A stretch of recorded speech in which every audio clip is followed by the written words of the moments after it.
All the dragons appeared in the Kingdom Rush series.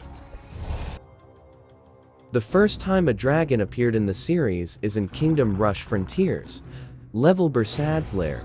Here we could see this black dragon who was protecting a treasure. The dragon is sleeping most of the time in this level, and if we click on him, he will open his eyes half and sleep again. After the wave, the dragon will wake up from the sleep, and will use his green fire to disable our towers and strategic points where we can build towers. And we cannot attack Bursid. Only thing we can do is to steal his treasure. We can collect up to 80 coins each time. Bursid will not do any other harm than disabling our towers and strategic points for 6 seconds. And in turn, we can get 80 coins. So he is not a real bad guy in this level, though he is in the side of the bad guys. The second time we see a dragon in the game is in Kingdom Rush Origins. Actually, there are a couple of dragons in Frontiers, but they are paid heroes, so I am not counting them. In Origins, we can see 2 dragons. One giant one who stays in the water, and one small one who is our ally.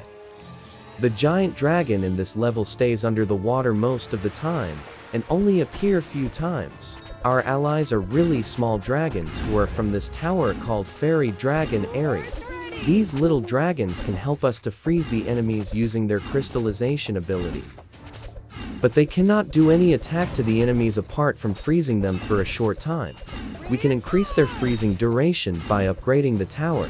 Though the little dragons cannot cause damage to the enemies, they can help us to stop the enemies for a short duration.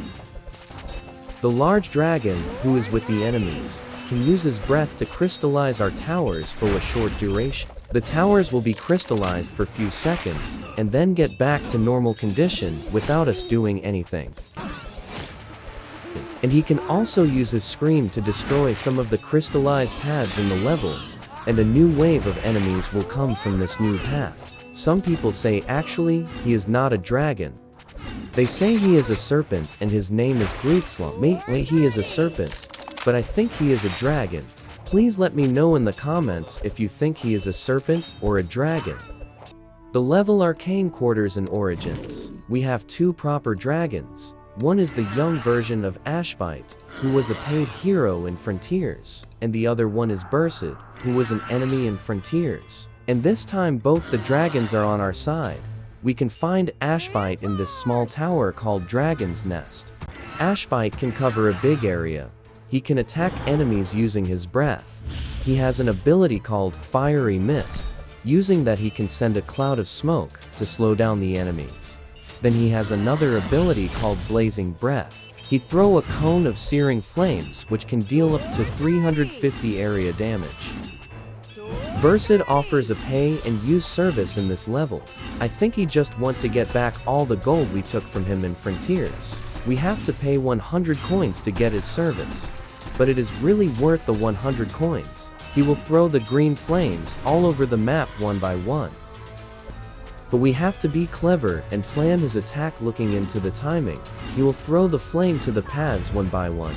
If we time it well, we can get rid of a large number of enemies. In my opinion, Bursad's service can be used when we see some big waves of enemies which our soldiers cannot deal with.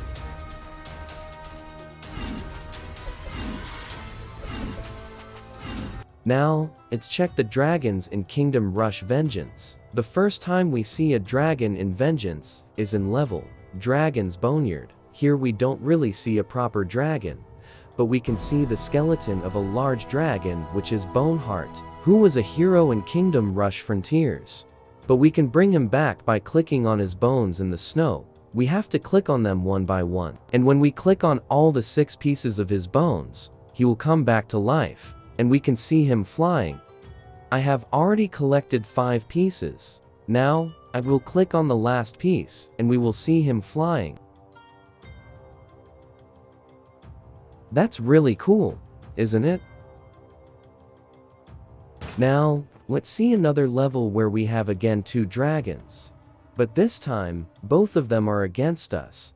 The first one is this small dragon who is carrying the Northern King Arcas. This dragon can throw a cloud of ice which can freeze our troops and the hero for some time.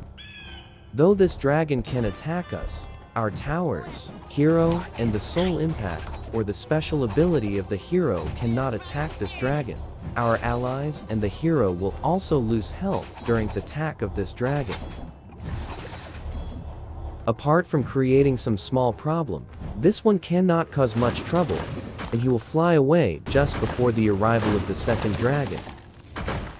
Now, we are about to see the second dragon of this level, who is also the boss. It's time for Jackal Show.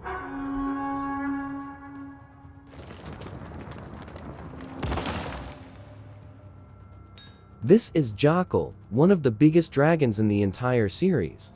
Though he is the boss of this level, he is not really our enemy.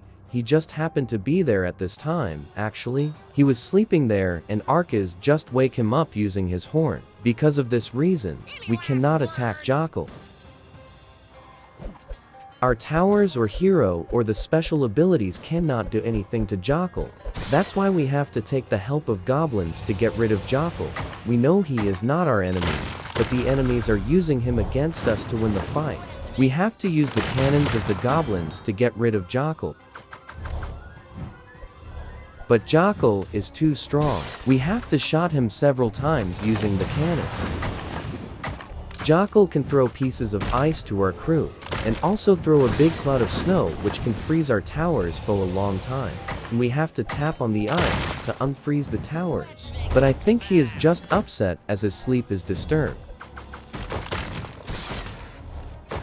Now, we are about to finish Jackal, and then you can see how big he really is in the post-credit scene.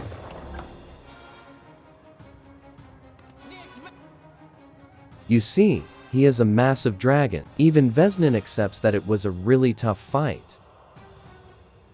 Now, let's meet the last dragon of the Kingdom Rush series. He is a boss, and he is a king. He is the Dragon King.